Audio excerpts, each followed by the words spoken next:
On en vient à présent à notre information en décryptage. Le 51e sommet de la CEDEAO a ouvert ses travaux hier à Monrovia, en présence de nombreux chefs d'État et de gouvernement et de responsables de haut niveau. À l'ordre du jour de cette réunion figurait notamment l'examen de la demande d'adhésion à part entière du Maroc à cette organisation régionale. Hier après-midi, la presse évoquait une adhésion progressive du Maroc en 3 étapes. La première serait celle de la décision politique, attendue donc à Monrovia. La deuxième, celle de l'adaptation juridique de cette décision, tandis que la dernière étape serait celle des discussions techniques. Le processus pourrait prendre plusieurs mois, voire plusieurs années. En fin de soirée, un communiqué officiel, je vous le disais, de la conférence de la CEDEAO a donc donné son accord de principe pour cette adhésion du Maroc. Et le roi Mohamed VI a par ailleurs été invité à la prochaine session ordinaire de la CEDEAO. Alors, avant de commencer, bonjour Mourtada Kalami. Bonjour Naïma Mouaddine. Alors, est-ce qu'on peut parler, Mourtada Kalami, effectivement, d'une victoire diplomatique du Maroc? Et puis, quelle lecture on peut faire du communiqué final? Alors, c'est une victoire diplomatique dans la mesure où c'est le fruit d'un long travail du Maroc de rapprochement, de réactivation, de liens très anciens et de développement. Donc en ce sens, oui, c'est une victoire. Cela étant dit, il n'y avait pas beaucoup d'opposants à ce projet, donc c'est Oui. c'est de l'ordre, puisque nous sommes en mois de Ramadan, c'est plus une victoire sur nous-mêmes qu'une victoire sur quelqu'un d'autre. Ce sont peut-être d'ailleurs les plus belles victoires. Donc en ce sens, c'est une bonne chose. Il est un petit peu dommage que la fête ait été ternie par l'invitation du Premier ministre israélien qui, évidemment, a obligé le roi du Maroc et quelques autres d'ailleurs d'Afrique à ne pas être présents ou à marquer une certaine distance vis-à-vis de ce sommet. Mais enfin, la candidature marocaine est actée, donc ça c'est ça le premier point. Donc il va rester maintenant à passer au formalisme de la chose. Donc les experts de la CEDEAO vont se pencher sur les détails, alors les experts technocratiques en l'occurrence, sur les détails bureaucratiques, économiques, militaires, comment cette intégration va pouvoir se faire. Mais ce feu vert politique est indéniablement une bonne nouvelle dans la mesure où, pour ma part, j'en serais convaincu, il est évident que le Maroc ne peut pas vivre comme une île coincée entre l'océan et un pays qui garde encore et toujours ses frontières fermées. Donc, il est important de développer des liens. Là, c'est un peu entre les pays, c'est un peu comme entre les individus humains. On peut pas vivre tout seul, ça n'existe pas nulle part. Donc, il est important d'avoir des amis avec qui on échange, d'avoir une famille que l'on soutient et qui nous soutiennent. Que cette famille soit la famille africaine, parce que le Maroc a beaucoup de familles, me semble une très bonne chose. Pour des tas de raisons, mais au-delà des liens historiques, c'est intéressant aussi parce que la plupart des pays de la CEDEAO sont passés par des phases difficiles en politique comme en économie. Et l'ensemble de ces pays, si on fait une moyenne, ce sont aussi des pays en transition, ce sont des pays aussi en phase de reconstruction, ce sont des pays qui, à certaines exceptions près, puisque la crise malienne perdure, parce que la Côte d'Ivoire est encore très fragile par rapport à ces dissensions internes, mais ce sont des pays qui sont dans des phases actives de reconstruction et qui regardent donc vers l'avenir. Et ça, c'est un point commun très fort et qui permet de partager une même dynamique, ce que n'offre pas, pour différentes raisons, ce projet constamment retardé de l'Union du Maghreb arabe. Donc c'est regrettable à bien des égards. Et donc là, il y a différentes raisons. C'est évidemment pas la Mauritanie qui est en cause. Hein, la Tunisie est toujours dans les affres post-révolutionnaires, on en est heureux pour les Tunisiens qui ont retrouvé une forme de liberté, mais ça permet pas de construire le lien. Et puis surtout, le problème. Va d'ailleurs avoir un statut d'observateur. Exactement. Voilà, tout à fait. Et la Mauritanie qui avait demandé aussi un accord d'association avec la CEDEAO. Et visiblement, ça aurait été refusé. Enfin, on a demandé à la Mauritanie de faire une demande d'adhésion pleine et entière, comme ça s'est passé pour le Maroc. Voilà. Et la Mauritanie ne l'a pas faite, alors? Non, la Mauritanie ne l'a pas encore faite. Il avait quitté la CEDEAO en 2000 déjà, volontairement. Voilà. Oui. Bon, mais après, la Mauritanie a son histoire particulière, mais bon, il est certain que la construction d'un Maghreb arabe est en tout cas enlisée dans les sables, sans mauvais jeu de mots. Et donc, que ça soit la CEDEAO qui prenne le relais, ça semble une très très bonne nouvelle. Dri Jeydan, qu'est-ce que vous retenez de ce 51e sommet de la CEDEAO ? Il y a toute la réflexion sur la dimension Maroc, pays de l'Afrique de l'Ouest. Je trouve que c'est très intéressant, cette idée que, au fond, il a fallu y réfléchir. Alors qu'on est en Afrique de l'Ouest, on est même le pays qui est le plus à l'ouest de l'Afrique. Et je trouvais que c'était intéressant cette dimension-là. Sinon, sur le projet global, je trouve que c'est bien que l'accord de principe ait été donné finalement, parce que c'est une fédération d'États qui œuvre pour le développement économique. Alors, si le Maroc n'est pas de fait un pays qui œuvre pour le développement économique, je me demande bien qui œuvre à sa place. On a véritablement une stratégie de développement avec nos partenaires africains, de co-développement, de création de richesses, de création d'entreprises. Tout cela me semblait aller sous le sens. Et donc les pays qui avaient commencé à donner leur accord, qui avaient été les premiers à le donner, avaient été bien avisés de le faire. Et au fond, tout va dans le sens d'une construction qui sera harmonieuse, je pense. Et la dimension culturelle aussi qui est importante, parce que l'économie seule est importante, mais elle ne peut pas. Moi, je crois aussi beaucoup au travail avec la société civile, les intellectuels, les gens qui sont dans la culture et par la culture, et qui font que, par exemple, la jeunesse marocaine peut se trouver des passerelles facilement avec ses jeunes confrères et consoeurs africains. Donc, j'espère que la création de richesse ira aussi de pair avec une création d'idées, un concept d'Afrique qui soit évidemment un concept qui largement, je pense que c'est en train de se faire, dépasser les visions postcoloniales et qui va être un moyen de produire des valeurs pour aujourd'hui. Pour ça, il faut le faire ensemble. Je crois que de ce point de vue-là, les jeunes ont leur place dans un tel projet. Il faut les pousser vers l'avant. Je trouve que les jeunes ne sont pas assez portés à penser l'Afrique avec les autres jeunesses africaines. Alors ça veut dire qu'il faut faire des livres, il faut du cinéma, il faut des événements, il faut des rencontres. Et pour tout cela, il faut des moyens. Donc richesse économique au service d'épanouissement culturel, c'est une bonne combinaison. Oui, Talal Shakir. Oui, écoutez, il y a effectivement pour compléter ce que les collègues ont rappelé, c'est que d'abord il y a la carte, et c'est dommage que la Mauritanie ait quitté parce que c'est le seul lien qui coupe, parce que sinon ça aurait été une carte complète et le Maroc ferait partie intégrante effectivement de l'espace CEDEAO.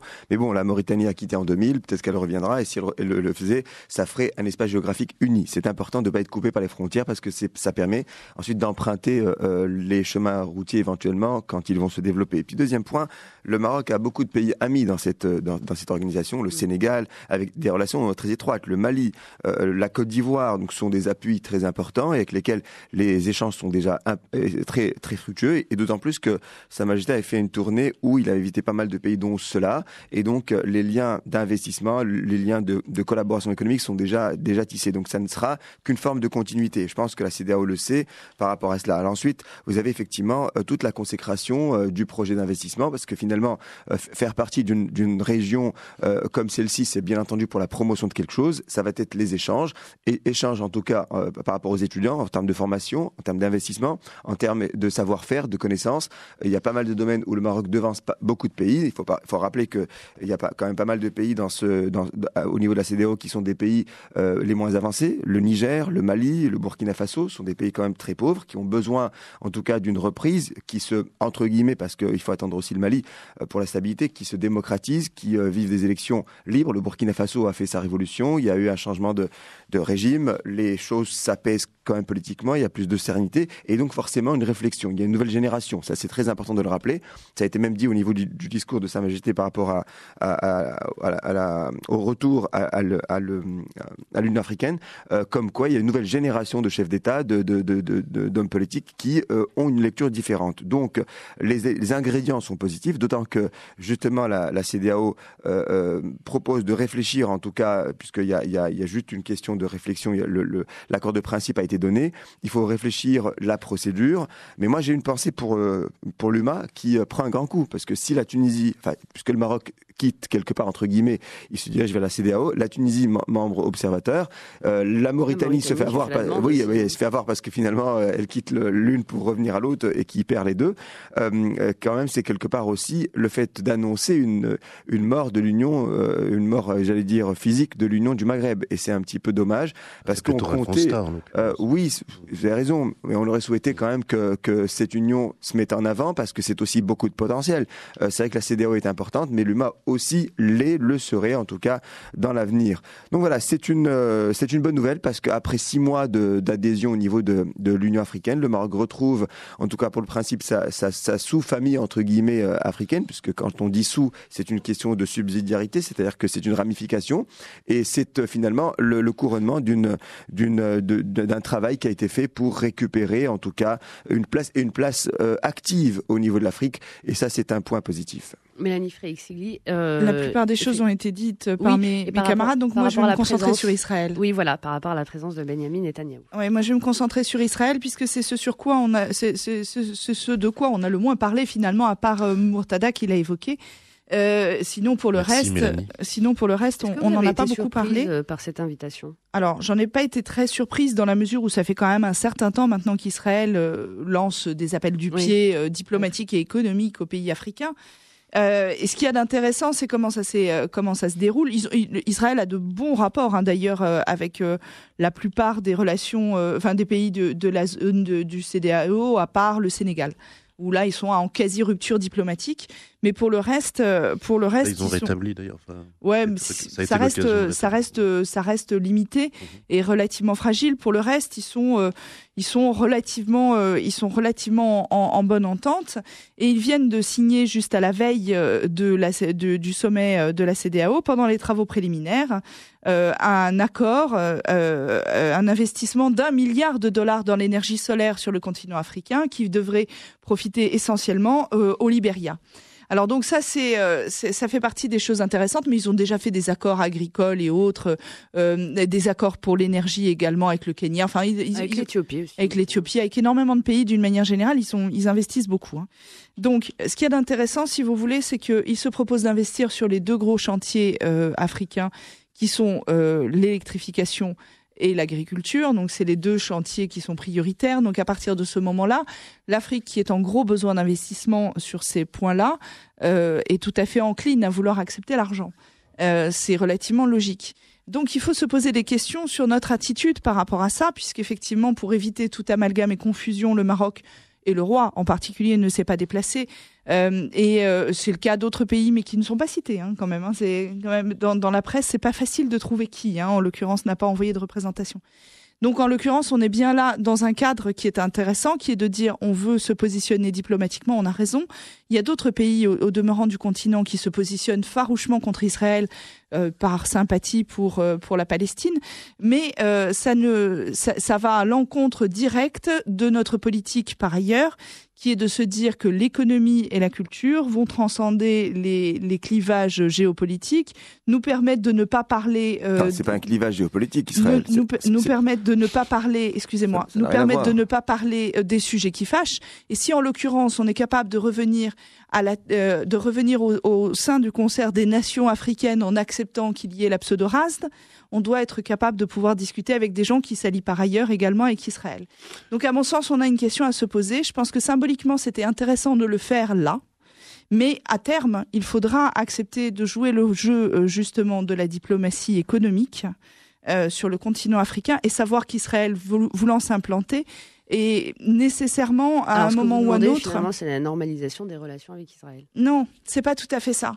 C'est pas tout à fait ça. Pas plus que je ne demande la normalisation des rapports avec la pseudo-RASD. Je dis qu'à un moment donné, on doit accepter de siéger dans les mêmes instances. Non. Et c'est serait très différent. Alors Mourtada Kalami, rapidement, il y a quand même, il y a deux grandes différences. C'est que le problème palestinien n'est pas un problème qui se situe en Afrique. À la différence du problème du Polisario. Donc ça ne concerne pas directement la CEDEAO. Maintenant que Netanyahou soit à l'offensive diplomatique parce que il a été vexé comme un pou, parce que le Sénégal avait co-signé une résolution condamnant l'occupation de Cisjordanie, c'est un peu ça qui a déclenché son soudain regain d'intérêt vis-à-vis de l'Afrique de l'Ouest. Oui, c'est puis aussi le pognon, il s'est aperçu. Non, mais ça c'est la clé. C'est pas en construisant une centrale solaire au Libéria qui va gagner énormément d'argent. Il a d'autres leviers pour gagner de l'argent. Donc là, c'est vraiment une question d'acheter. Il pense pouvoir acheter le soutien des pays d'Afrique de l'Ouest qui jusqu'ici n'étaient pas très en pointe sur le drame, sur la question du drame palestinien. Donc c'est aussi ça qui est en jeu.